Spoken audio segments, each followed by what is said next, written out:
Hey guys, welcome back. In the last video, we discussed the chain rule, doing some trig with angles that were other than 1x or 1 theta. And now in this video, we are going to do trig that are raised to powers other than 1 and also have an angle other than 1x or 1 theta. So first, I would like to begin by reminding you guys what the derivatives are of the 6 trig functions.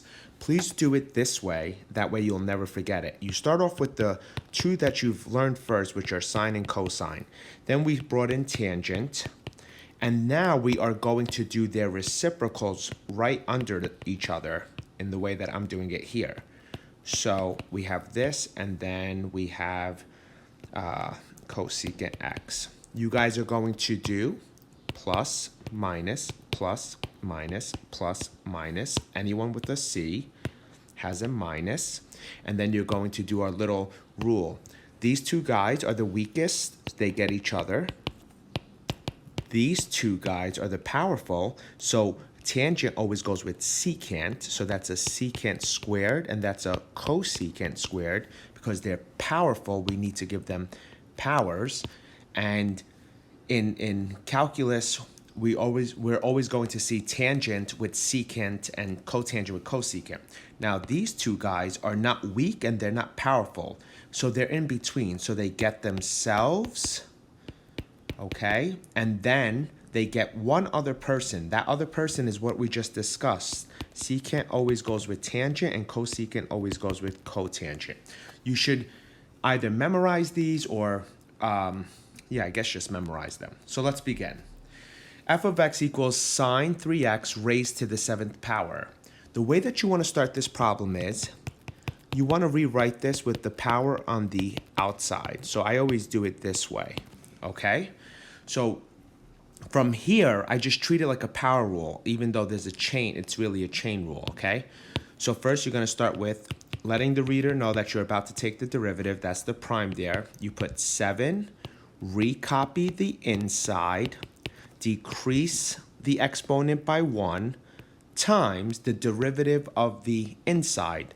So take a look at the derivative of sine angle. I hope you guys watched the last video. Sine angle, the derivative is cosine angle. Notice it, I keep the angle. Now you have to take the derivative of the angle, okay? So that's times 3. To clean this up, you're going to have 21 sine 3x to the 6th power cosine 3x. And that's what f prime of x equals, okay? So remember to take the derivative of the angle on the inside. So let's try another one. First, we are going to rewrite this as tan 2x raised to the 5th power. Now we're going to take the derivative, and that's going to be 5, recopy the inside, drop the exponent by 1, that becomes 4, times the derivative of the inside. Remember what the derivative of tan angle is? Tan is powerful, so it gets a power. So it's going to be secant squared angle, okay? Not only that, you have to remind yourselves to take the derivative of the angle, which is 2. So to clean all of this up, I'm sorry about the room, you get tan 2x to the 4th power secant squared 2x. And that's how you do that. So you're basically going inside constantly. Like you take the derivative of tan first with the angle, then you take the derivative of the angle, okay? We only got 2 more. So let's do this. We are going to rewrite this first as cosecant 5x plus 2 raised to the 3rd power. We are now going to take the derivative, 3, recopy the inside, drop the exponent by 1, so that becomes a 2, times the derivative of the inside. Since it starts with a c, it's a negative, and cosecant is not weak or powerful, so it gets itself with the angle, cotan with the angle. Now we need to times the derivative of the angle. Remind yourself that this part here is just the derivative of cosecant angle. The derivative of cosecant angle is negative cosecant angle, cotan angle. And then you could clean it up by just multiplying, okay, let me show you what to do here. You're gonna go h prime of x is equal to the 5 times the 3 times the negative is negative 15.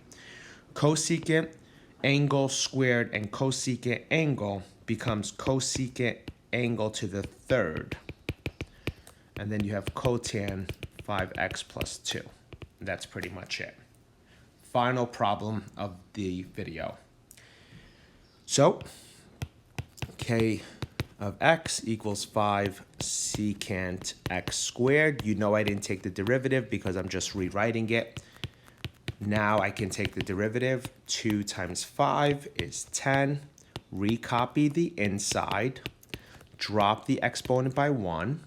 Times the derivative of the inside. What's the derivative of secant angle?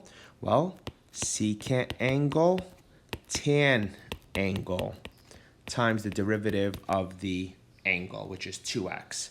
So you're done with 20x, and then you have secant